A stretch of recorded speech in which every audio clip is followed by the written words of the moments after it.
نبی کریم صلی اللہ علیہ وسلم کی سنت کو سائنس نے صحیح ثابت کر دیا۔ نبی کریم صلی اللہ علیہ وسلم نے سونے سے قبل 3 مرتبہ بستر جاڑنے کا حکم کیوں دیا؟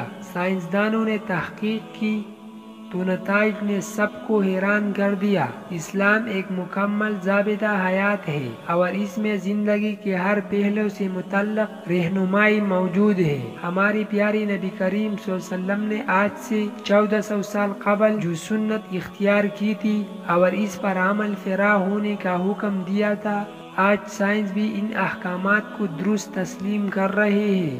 نبی کریم صلی اللہ علیہ وسلم کے احکامات اور سنت سے یہ ثابت ہے کہ سونے سے قبل اپنے بستر کو 3 بار جاڑ لینا چاہیے۔ بظاہر تو لگتا ہے کہ اس حکم کا مقصد بستر کو کیڑے مکوڑوں یا دیگر نقصان دہ چیز سے صاف کرنا ہے، لیکن سائنسی تحقیق میں ایسا ہوش ربا انکشاف ہوا ہے کہ آپ بھی دنگ رہ جائے گی اور بھی اختیار سبحان اللہ کہہ اٹھے گی کہ کس طرح نبی کریم صلی اللہ علیہ وسلم نے 1400 سال پہلے ہی اپنی امت کو بچاؤ کی تدابیر بتا دی۔ سائنس کے مطابق انسانی جسم میں میٹابولزم کا عمل 24 گھنٹے جاری رہتا ہے، جس کے باعث ہر پل سینکڑوں نئی سیل بنتے ہیں اور پرانے ٹوٹتے ہیں۔ حیران کن بات یہ ہے کہ سونے کے دوران جسم میں ٹوٹنے والے سیل بستر ہی پر گر جاتے ہیں، جو انتہائی چھوٹے ہونے کے سبب نظر نہیں آتے۔